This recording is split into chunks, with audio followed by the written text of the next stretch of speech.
Thank you. All right. Okay. So bear with me for a moment while I pull up our slides.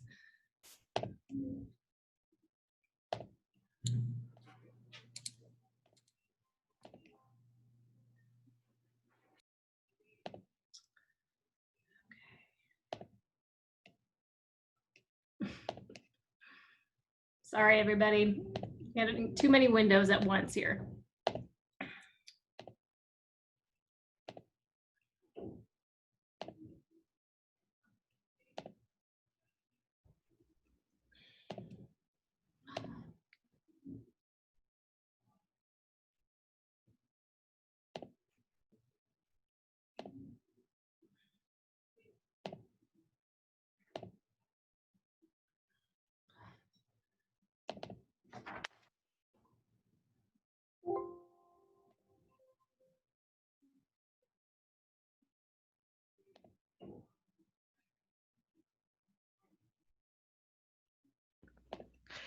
If you'd like, we'd love for folks to introduce themselves in the chat.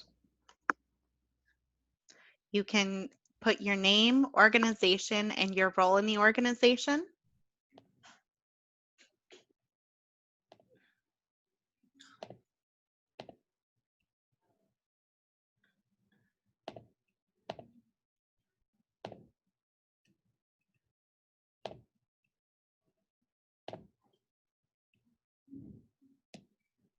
All right.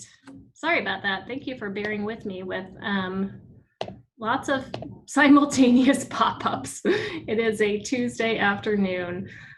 So as we go ahead, again, the session has closed captioning available, and that link is in our chat box. We'll continue to post that in the chat box this afternoon as well.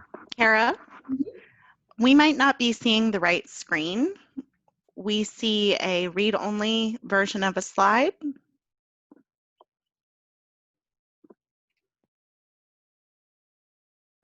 Great.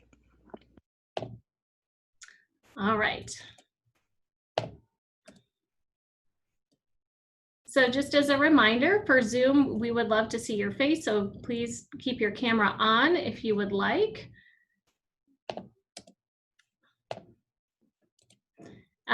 Please make sure you're muted while you're not speaking. And then you can use the chat box, you can do a hand raise, you can clap, you can thumbs up, anything that you would like to do. So we will get ourselves started here. Again, this is the fiscal training for community-based organizations working with the Public Health Division at the Oregon Health Authority. And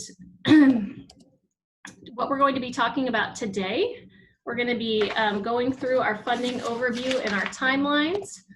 We're going to walk through each of our budget documents, and just for reference, all of the budget documents that we are going to be talking about today are posted on our website, which is www.healthoregon.org/community engagement. And this is just a screenshot of our website. So all of the things that we'll be talking about are here in 1 through 6. The budget guidance, the budget template, the invoice templates, your expenditure report. So just to get started, the way that we structured this funding award is that when you applied for funding, you applied for a specific scope of work and funding to go with that scope of work. In your grant agreement and prior to that, in the funding announcement that we provided you, we did include your first quarter's award. And so that is the amount that when we get to the first quarter invoice template, you will invoice us in full. So essentially we asked you for your first 3 months worth of works budget, and then that's what we will pay you up front for. And that will be essentially designed to cover your costs from July 1 through September 30th. However, if you do not expend your full first quarter's award, you can carry that into the second quarter to spend by December 30th. We will also be working with you in the coming weeks to give you your second quarter's award, which again, you will be able to invoice us for in full upfront.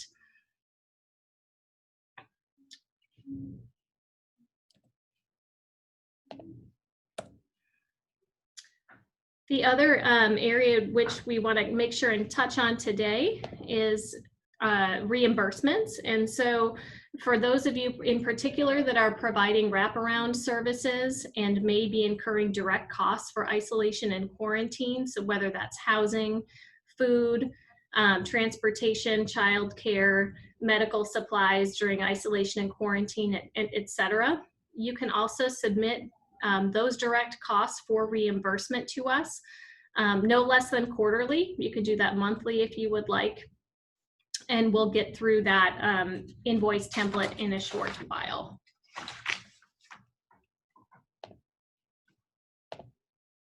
So again, the funding for the first 6 months of your grant agreement is using the Federal CARES Act funding. And as I mentioned before, the first quarter is paid up front to you upon execution of your grant agreement. And you can carry those funds through December of 2020, spend them through December of 2020. And that includes the same for your second quarter awards.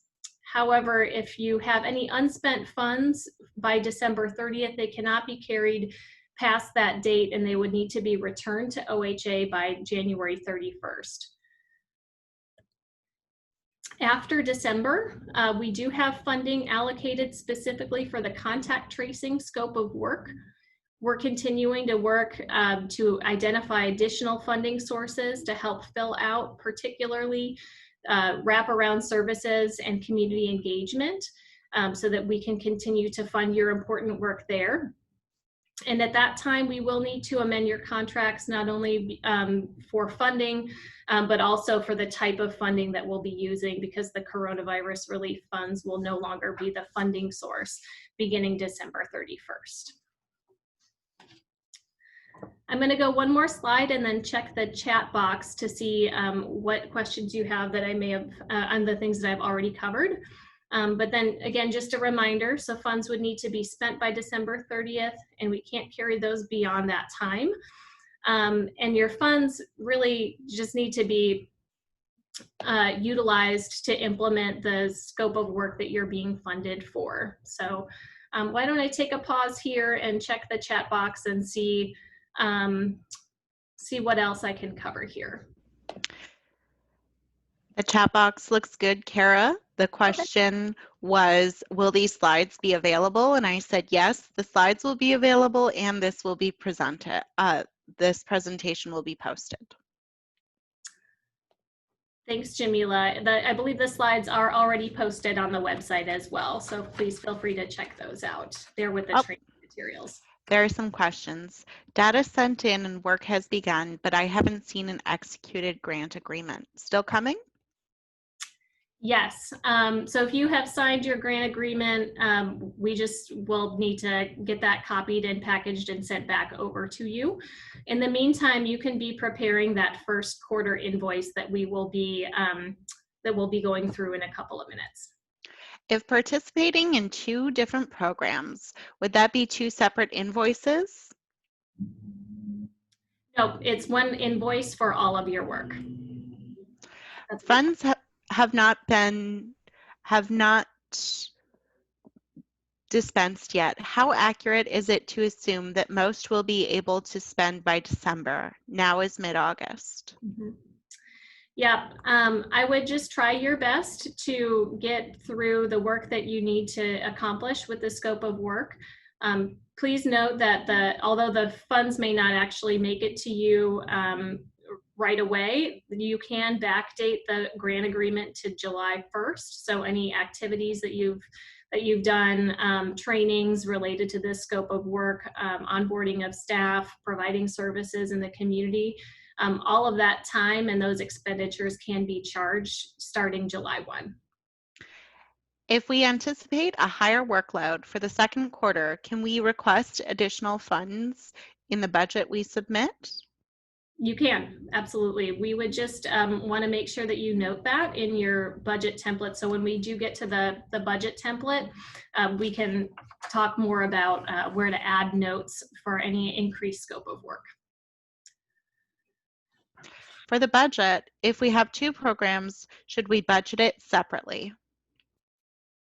You don't need to budget your programs separately, and maybe we'll hold off on that until we get to the budget template, so you can sort of see.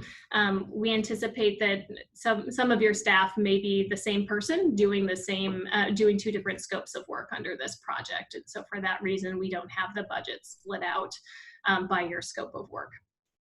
When will we be informed if funding becomes available for work that's not funded past December? We hope to get you that information within the next several weeks. So hopefully in time for planning in your second quarter.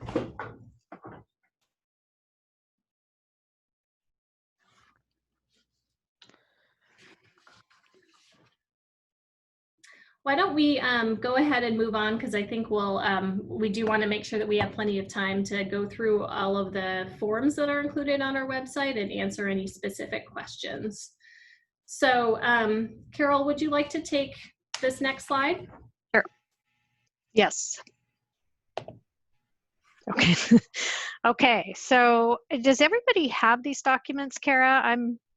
Yeah, they're posted on our website. So okay. I think what I'll do, Carol, I'm going to toggle back and forth and open up each one.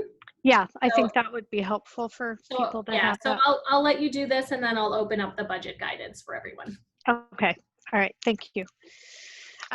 So we tried to outline kind of as much as we could to kind of spell out all that you need to know.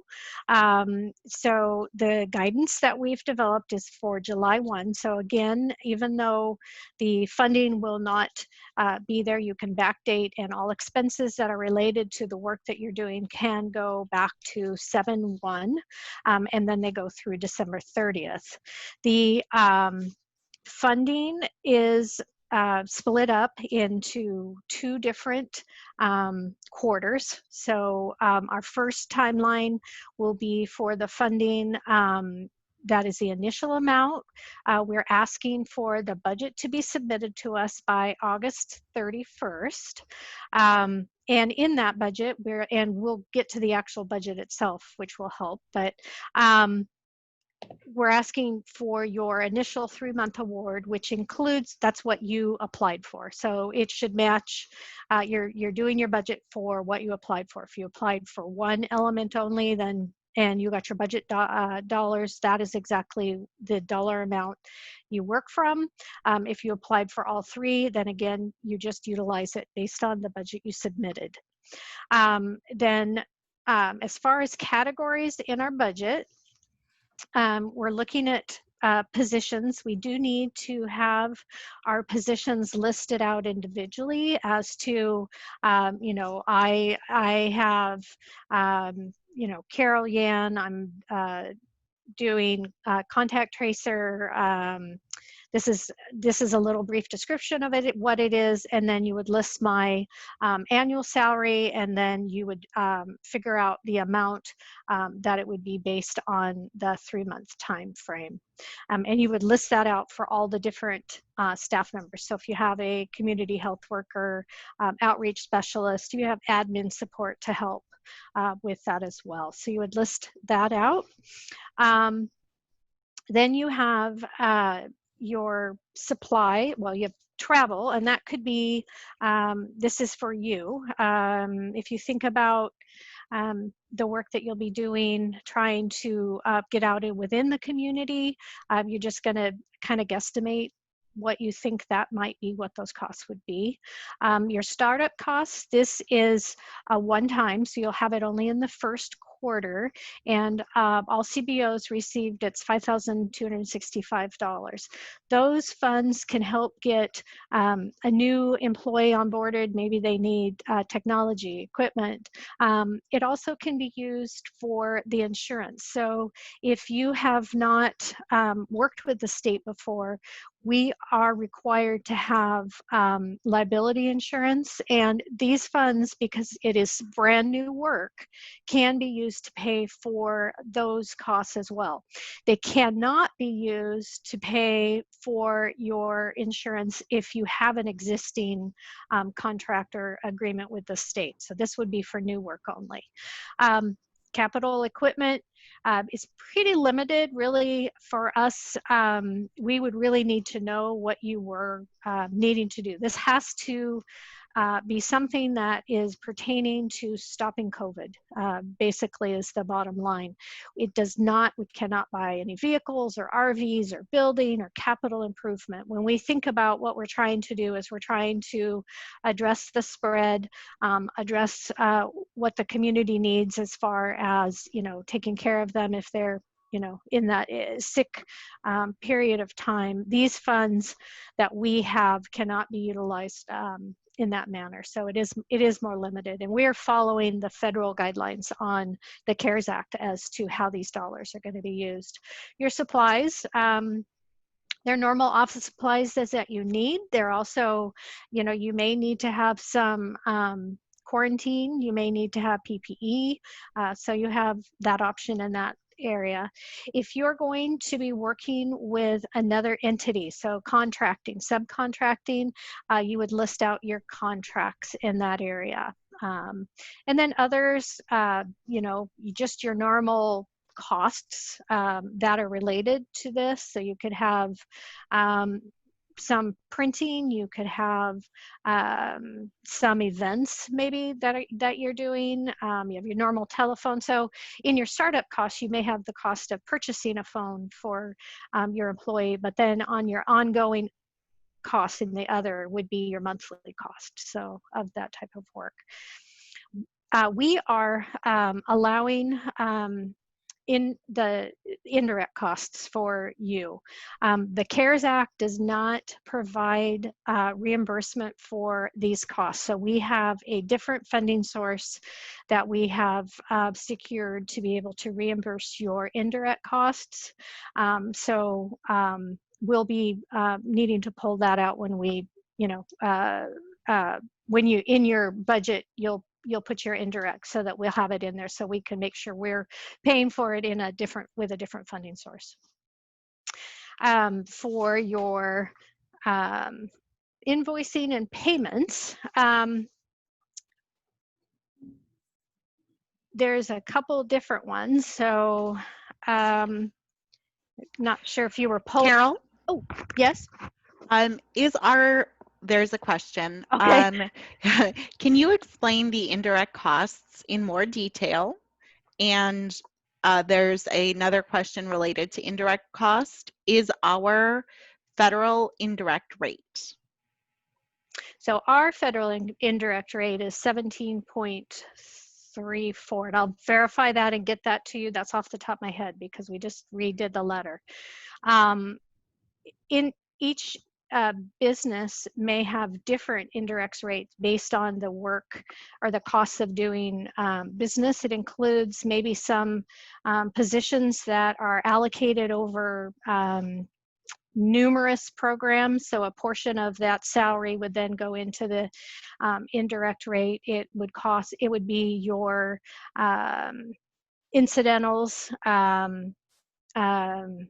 their costs of doing business that are not direct. So like, you know, your direct costs as far as a contract or supplies. It's all the incidentals that you have to do businesses, and it can vary. So some, it could be, you know, 10, 11%. It depends somewhat on your business. If you have individual questions on that, it might be better to take that maybe as a separate conversation so that we can address your individual needs on that. Great. So is indirect admin costs or the startup to cover admin? It's the admin cost. The startup is the cost of getting the program going. So that is the computers, the phones, the thing. You may have to set someone up in a workstation, and they're all things that were not there before. So that's where we've provided the funding for you to be able to get those types of things set up. And then indirect is just your administrative costs above that you couldn't directly call out, but they're components of the work that you're doing. With regard to equipment, can we pay for tents and other outdoor equipment we need to coordinate and set up outdoor testing sites or events?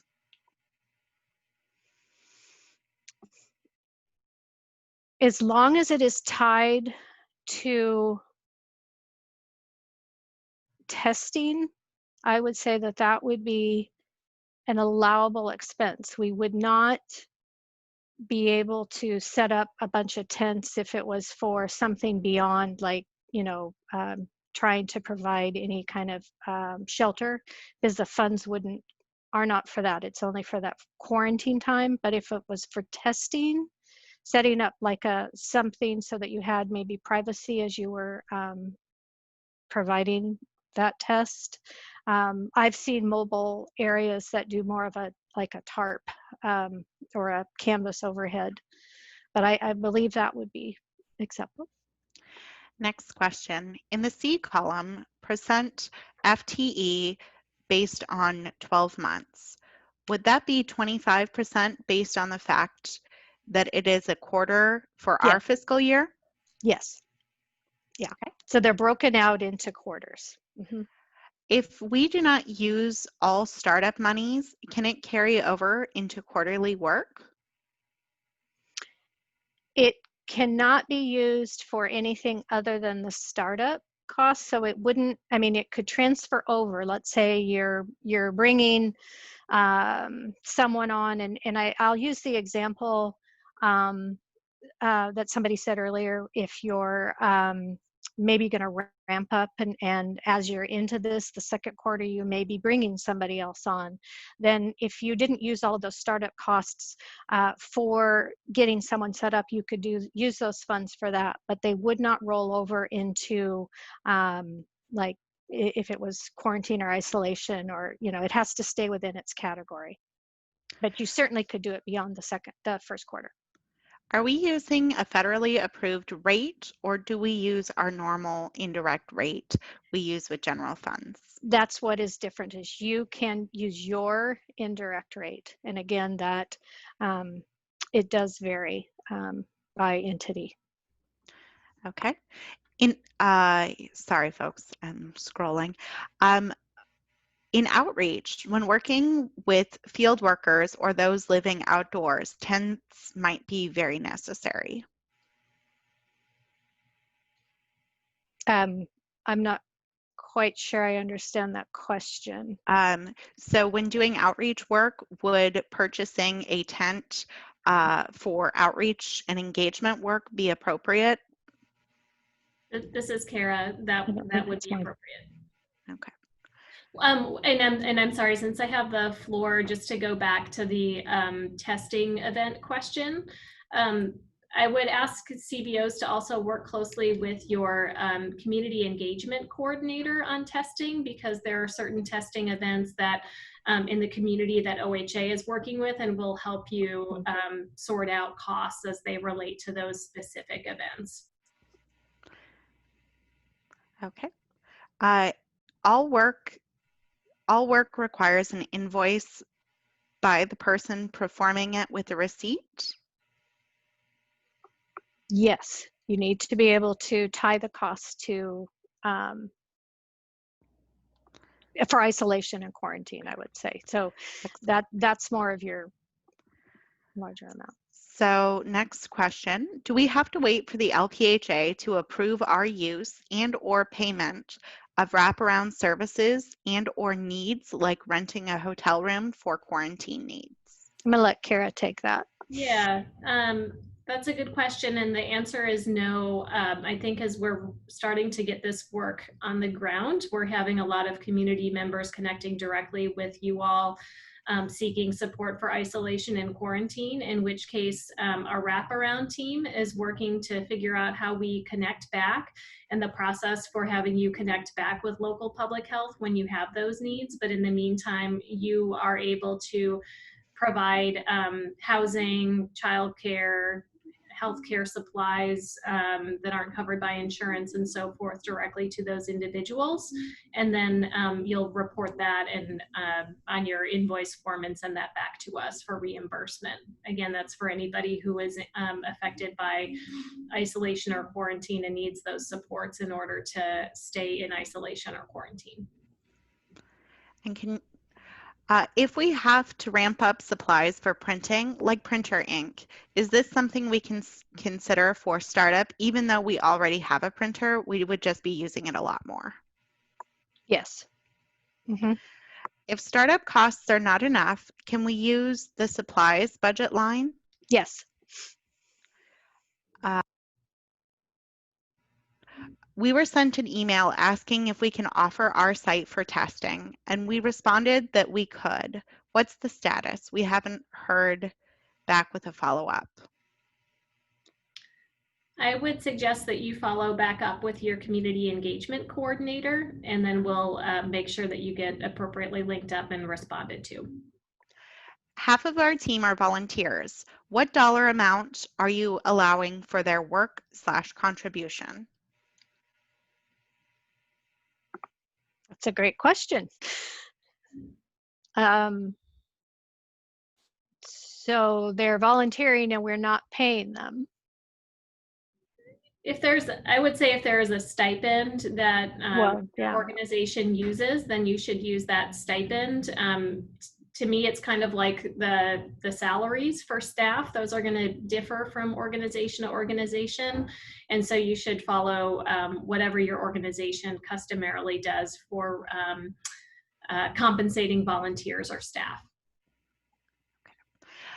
This may have been addressed before, and I may have missed it. If the startup money is not enough to cover all that is needed for getting the program going, do we request more for startup cost, or do we use funds from other categories within the budget? The startup costs are a one-time, and that's the dollar amount of the startup cost. If you had additional costs, you would need to take that from other categories, like your supply budget.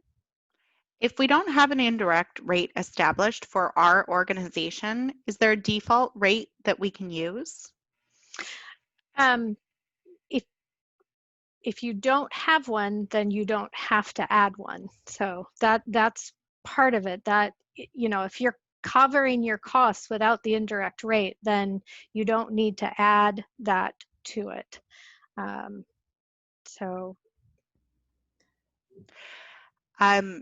Thank you. So this question, I believe, is about the wraparound support services. The reimbursement amount is above and beyond the contract amount. Correct. And are receipts required at the time of invoicing or only under audit? We need to have the receipts sent in when the invoice is sent in. So we'll need the backup documentation for all of that. Can we include personnel in startup costs? The person coordinating this is putting in a lot of time up front to get the project going, then we'll need less time. No, the startup costs were more for kind of system.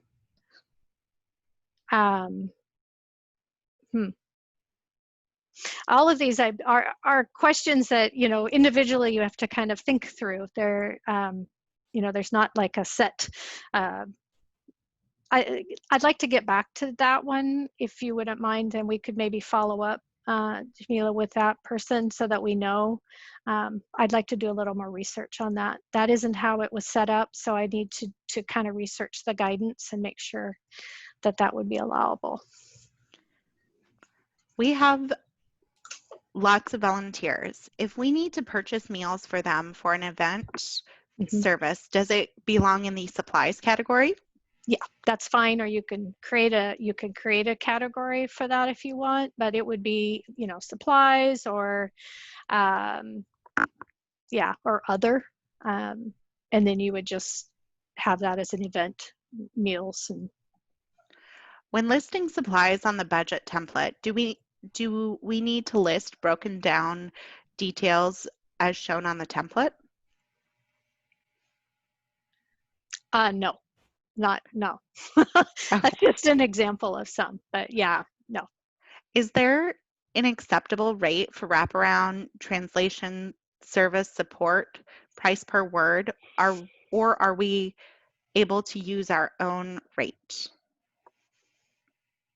I do not know of a rate that is set. So if you are utilizing one now, then I would utilize what is specifically set. The new value of volunteer time by the independent sector in partnership with the Do Good Institute is $27.20 per hour. As our organization has not given cash stipends to church volunteers before, can we use this dollar amount?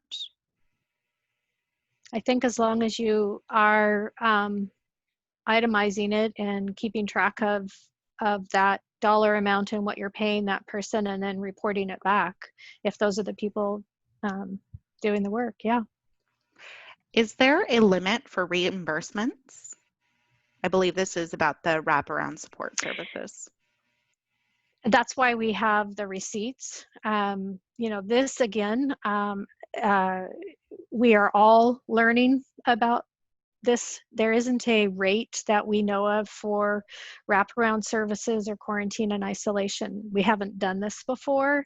And so we kind of tried to ballpark, what it would cost for 14 days if you did have to house somebody and feed them and all of that. So, I mean, depending on where you are in the state, it could be completely different. So that's why we are not putting a cap on something. We're actually allowing you to be reimbursed for the actual cost, because it could be very different depending on where you're at, and there isn't an average to go from.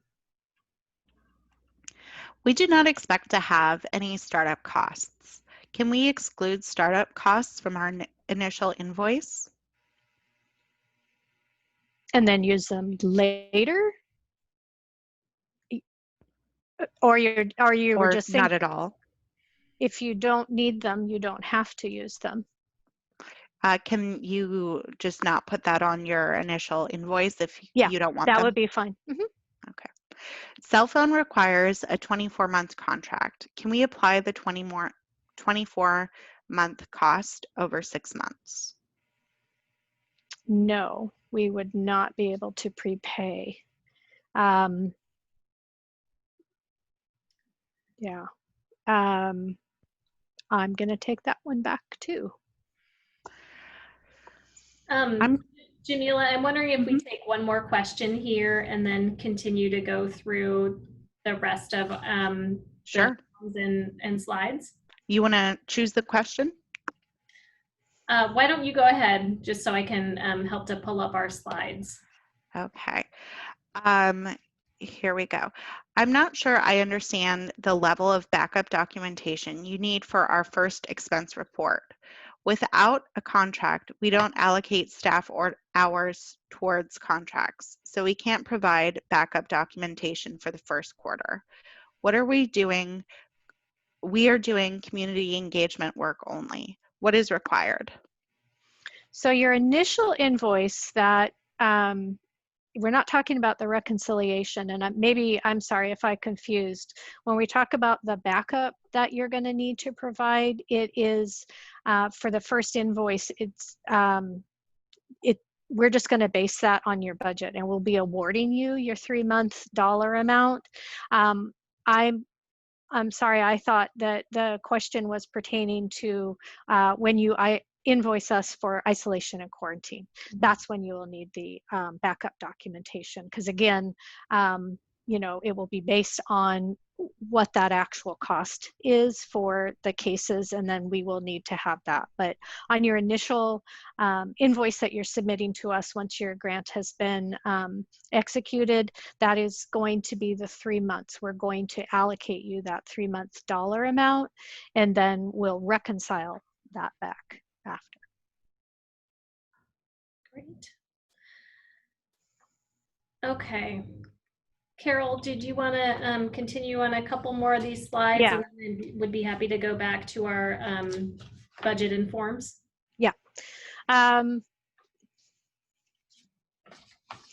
So I think some of this is pretty understandable as far as allowable costs. It's number one, it does have to match what you're agreeing to do. So this, based on your scope of work that you have said, your salaries, supplies, indirect rates, you know, and again, your computer setup, printing posters, any of those types of things.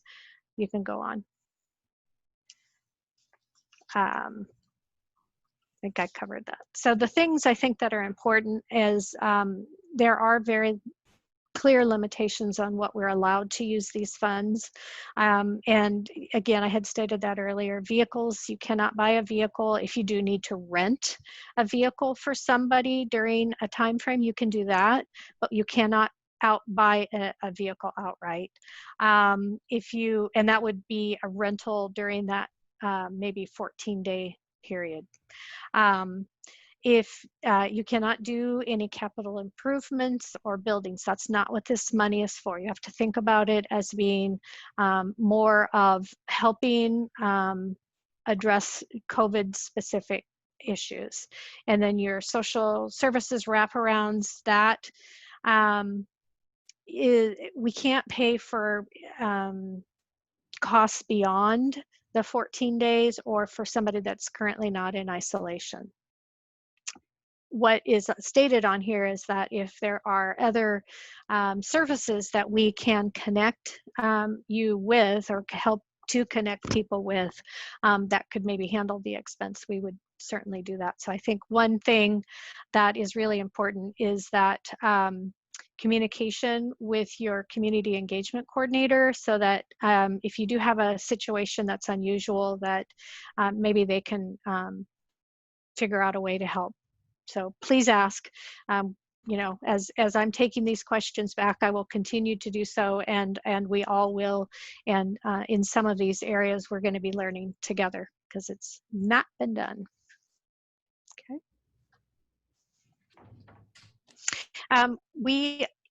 When we're talking about reallocating your budget, so when you submit your budget, you're going to put, you know, 10,000 in this line, and this is personnel, and then you're going to put some in travel, and you're going to put some in supplies and maybe contractual, and then as you're working, you realize that, oh dear, I really am not spending the dollars in this category that I thought I will be spending a lot more, maybe in the personnel, maybe I need to bring somebody in. You can make that budget adjustment yourself as long as it's under 25%. You do not need to resubmit a budget for that. You can make those decisions. If you do need to make a change to your budget that's higher than 25%, then you'll work with your community engagement coordinator, and then we'll have you resubmit a budget document and revise it so that we are accurately reflecting what the work is that you need to do.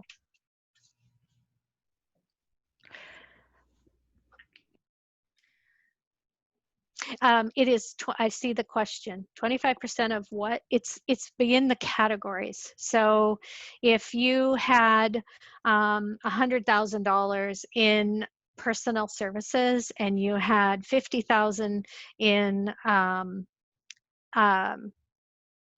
contracts, and you realized you needed 75,000 in the contracts, you could move that 25,000 of that 100,000 into contracts, and that's fine.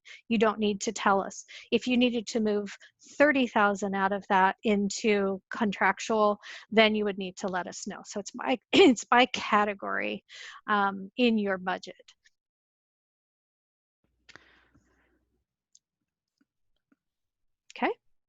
Why don't we just go quickly back Yeah, through the budget template, and then we can pause there for some more questions. Okay. So, oh, all right.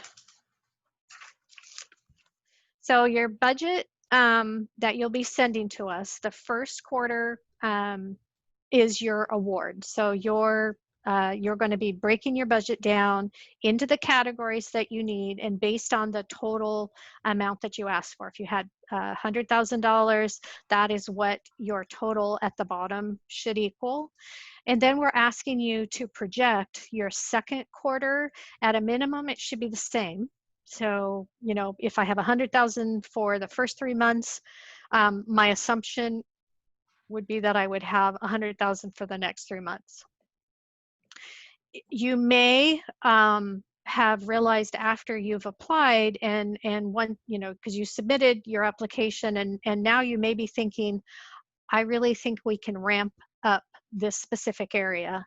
Now that, you know, had some time to think about it, that is where you'll make those adjustments in your October to December and just list them out, and just add, I would just, because there's not a place on here for comments if you scroll down, but I would add comments to the side next to, I can call them K. And if I was going to increase my contractual services, let's just say as an example, and make a comment that I can start doing education and outreach, and I wasn't going to do that before, then you would list out that body of work, and then just list out on the side that this is an additional work that you'll be doing. So you'll just kind of break it out, and these are all examples of, you know, your positions. We do need them individually, so you can just add, you know, continue to add lines, but you need to list out the different positions that you would have. And then, you know, your continue down, travel. Again, that is just based on, you know, what kind of trips that you would be needing to take. And startup costs, that again is that specific dollar amount, and it says does not apply for second quarter. That means you can't request that those additional funds. So the funds for the second quarter would be you know, that much less, but it again doesn't mean you have to spend it all in that first quarter. So if you did need to carry that forward, you certainly can. And then you would list out your contracts, and you just continue down. I'm using my mouse to try to make this go. It's not doing it. And then there you go. And so he does want you to use the salaries. You base it on a full-time equivalent as a total amount, and then list out, if it's a 0.8, then list out the annual salary. That would be up above. And then can you scroll down a little more? I'm sorry. And then the FTE would be based is to get down to the percentage of FTE that is that would be part of this quarter. So that is where, so it's kind of showing you how they want to show the FTE percentage broken down, and then however many months through times 12, and then this gets you to your total FTE. That would be for that first quarter. The one thing I want to just note here again is that you don't need to budget for your direct isolation and quarantine costs that would be reimbursed. Right. Correct. That is not included in this. This budget is only on what you applied for. The isolation and quarantine is on top of that. Jamila, do we want to take a couple of quick questions? Yes, yes, yes, we do. there was a question about okay, so are we able to create PSAs and other materials in MOM for our area? Is the interpreter a contractor? It could be. You know, if you, so we as a state, we do have contracts with all of our interpreters. So if this is someone you use, you may want to create an agreement with them. And then you list out what your costs are and such, and then. And Laurel, I'm going to ask this question. What about the entire time period someone is hospitalized with COVID?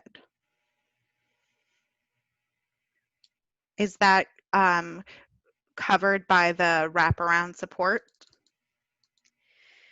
The one thing that we did have an average of was the isolation and quarantine time frame of 14 days.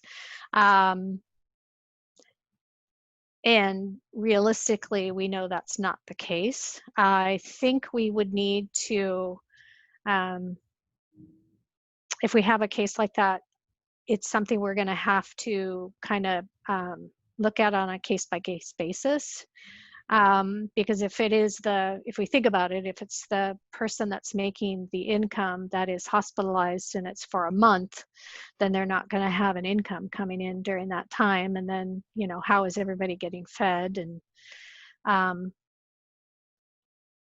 you know, so yes, the average that, you know, that it was based on was 14 days, but reality is it could be more than that. Yeah, and I'll just add that a rough guideline is kind of up to 30 days we will cover, and then after that we should be using staff in particular that are doing wraparound support services to be able to refer and provide other longer term support services to that individual or family. Okay. Is OHA providing translated materials? This impacts how we build our budget.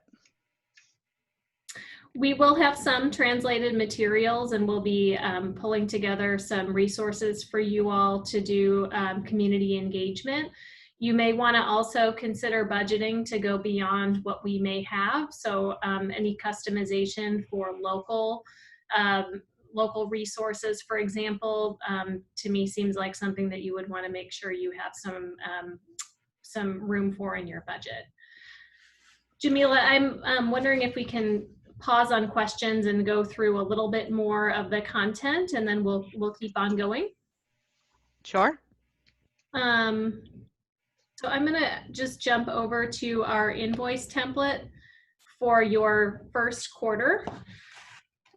So just a reminder that as soon as you have received and signed your grant agreement, we would love to get your invoice template in.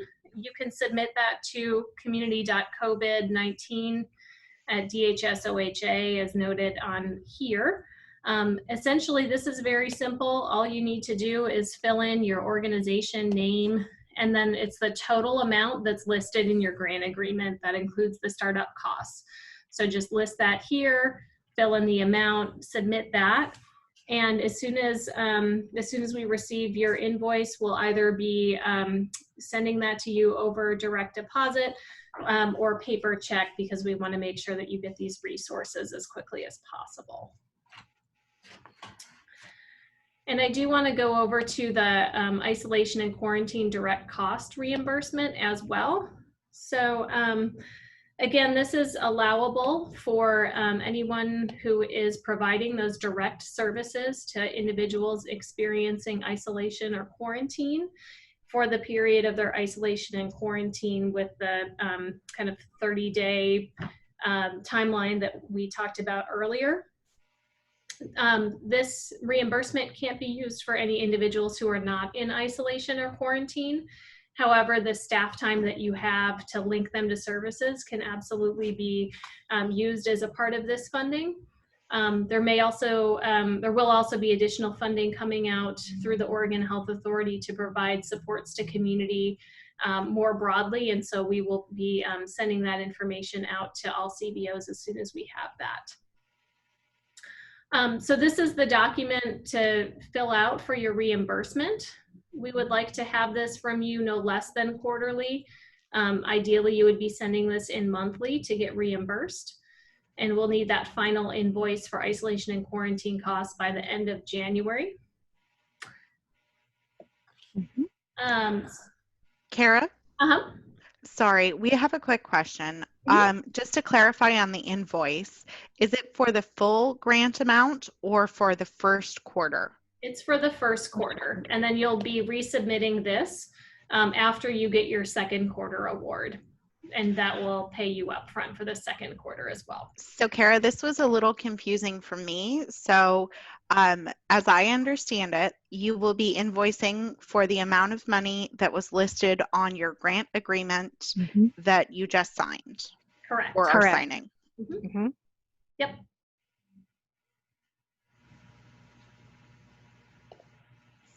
Okay, so just going back to the reimbursement form, this is a summary. So for each category, you would be able to total up how much you're invoicing for each of these areas, and that will sum up for you.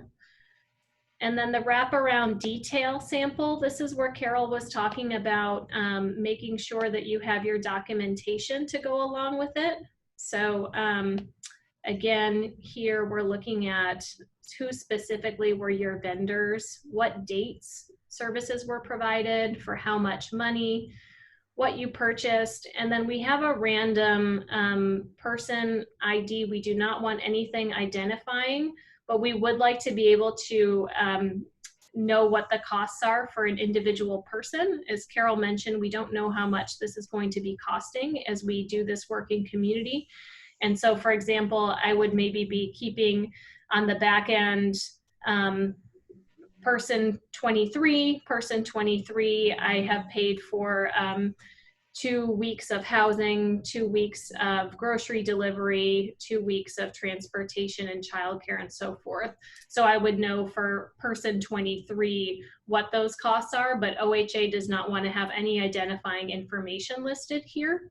No social security number, TIN number, driver's license, birth date, anything there. Just to kind of go on that as well, you might be good to put, if it's person 23, on each of the receipts that you're going to send in to list that, so then we can tie that easily back to the person as well. Kara, can I ask this question? I think it's really important. Many people we serve have disabilities and are self-isolating because they are immunocompromised. They, too, are severely impacted, although not directly exposed to COVID. Can we help these individuals with wraparound supports, too? So again, the direct cost reimbursement is for somebody who needs to be in isolation or quarantine because they're either a close contact of a case or they are a COVID positive case. The staff that you have doing this work, particularly around social service and wraparound costs, should absolutely be able to help those individuals who may not directly be in a medically required isolation or quarantine, but do need linkage to services, in which case we're doing a lot of work to help you be able to access other safety net services that are available.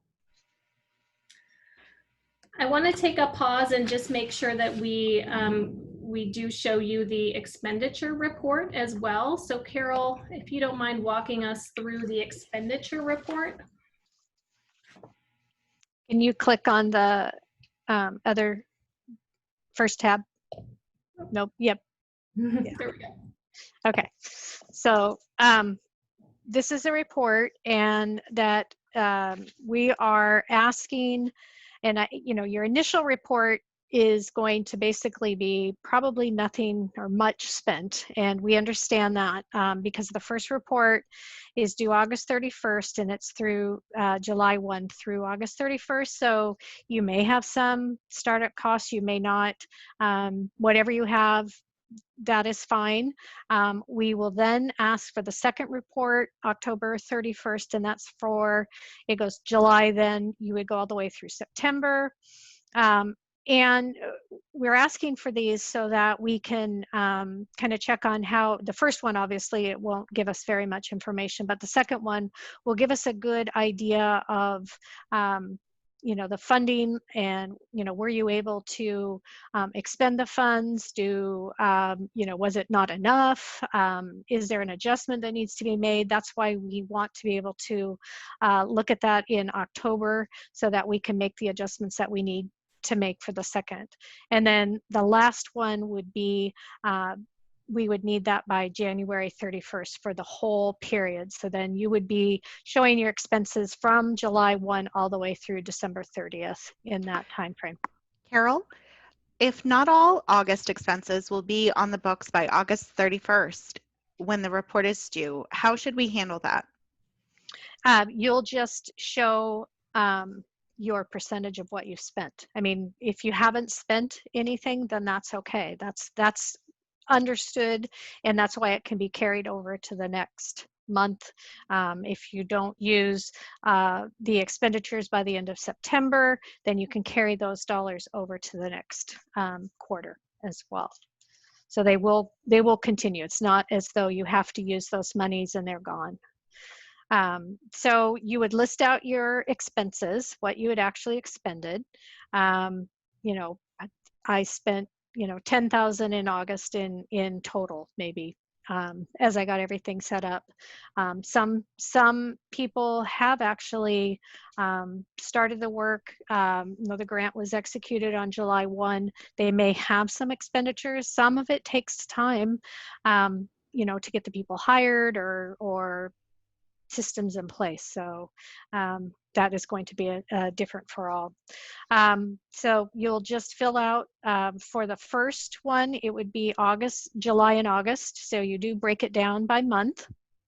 And then what the expenditures are in each of the categories, which are going to match the categories somewhat what you put forward in your budget. And then at the bottom in section B, it is actually determining what percentage of time you actually spent in each of the three categories. So if I was only doing community engagement and education and outreach, whatever that dollar amount it would be, that would be 100% of my time. If I was doing my work in all three of the areas, then you would just break that down into what percentage of time you worked in each of the three different areas. The total for the month will be 100%. So, it could be 33% or in 134. If it was split equally, it may be that you are spending more time on the community engagement and outreach, and second highest maybe social services, and the third maybe contact tracing, but just listing that out. And then C is the area if you did invoice us, probably July and August may not be used for the isolation and quarantine, but that would be the total amount that you submitted to us for isolation and quarantine. So it's a summary of what that total cost was for the month. And then on the second page, it has all your other categories, your services and supplies, and those will roll up into what you enter here on this back page will then populate the first page in section 2E. So if you listed out other services, any expenditures you had in that area, they'll roll up into the E category. Carol? Mm-hmm. I have two questions. First question, is there a distinction between incurred and paid? So if the pay date is September 1, can we include the payroll incurred for August? It would be paid. So it would be paid on your books. So are they saying for the month of August, you don't actually, I would include that in my August pay. Yeah, I would. Okay. And this, I think, is another really good one. Most of the funding will be paying for staff. Is that mostly okay? Is that okay? They were included in the initial ask for the grant. Yes. Yes. I mean, in many of these cases, it's going to be, you know, the personnel that are out doing the work. So certainly. And Oh, sorry, Jamila. I just want to say I recognize that we're over time, so I understand Uh-oh. everybody needs to drop off. Please do, and maybe Carol, are you able to stay on for a couple more questions? Sure. I have the question. Please slowly tell us the website where all the budgetary forms can be found, as you showed us in the beginning of the training. Kara, I put the link into the chat. Kara, could you show us the visual on the web? A website? Sure. Let me Just click the link in the chat. Oh, okay. Yeah, that's easier.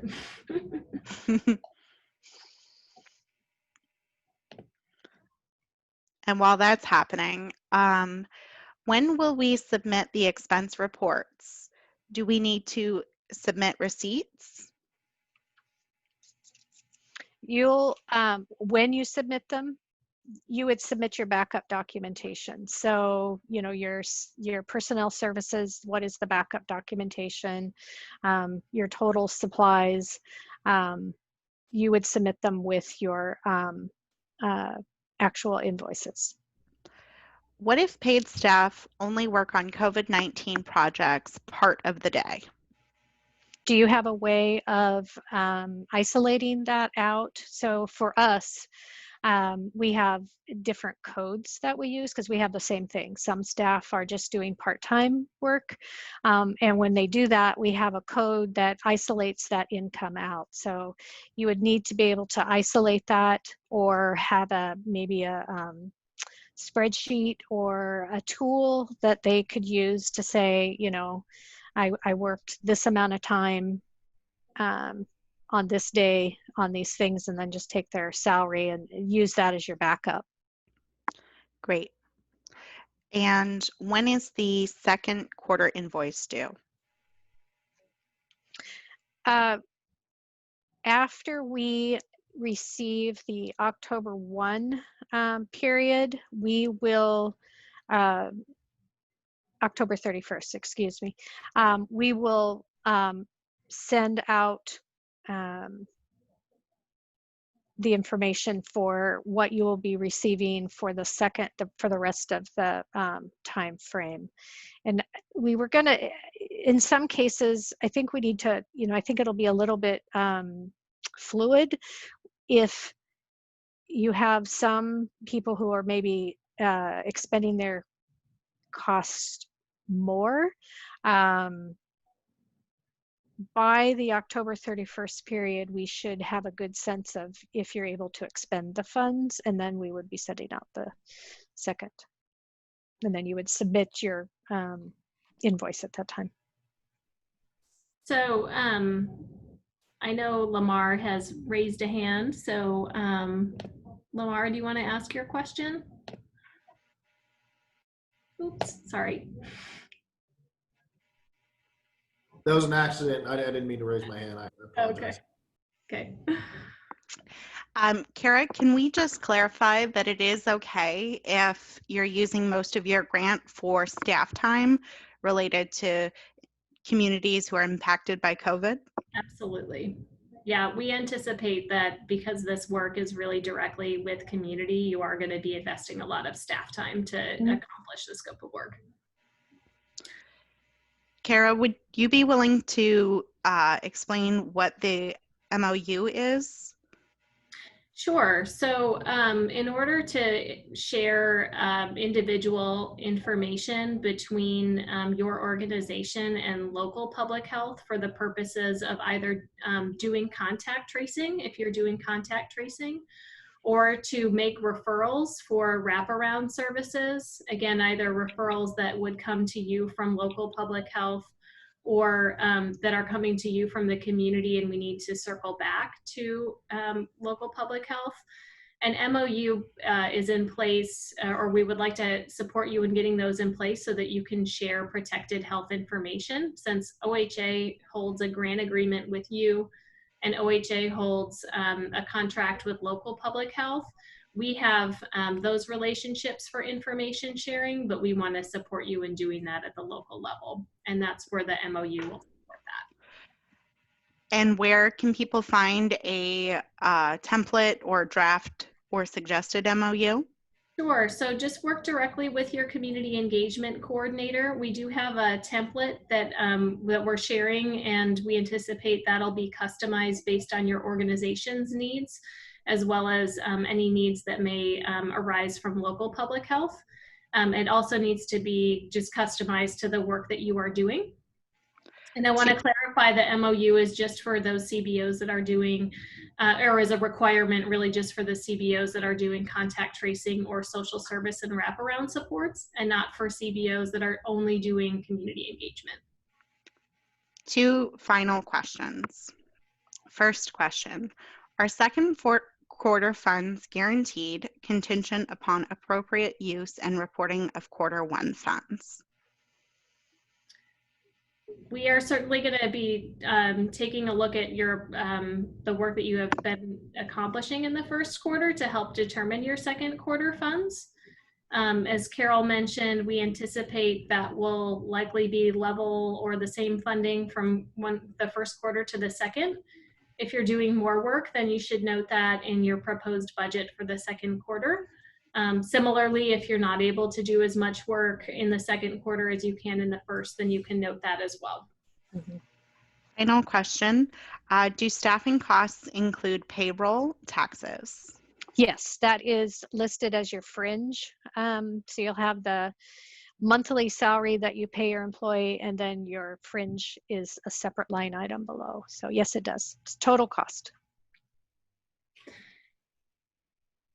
All right. Well, I want to thank you all for bearing with us getting started today. As you can see on the website here under training resources, the slides from today's presentation are posted online. We're also developing some frequently asked questions to help support you as another resource. And all of the budget and invoice documents are posted here as well. As you have other questions, please reach out to us either at our general inbox, which is right here, community.covid19, or reach out to your community engagement coordinator, and we'll be happy to work with you. Thank you so much. Have a great afternoon.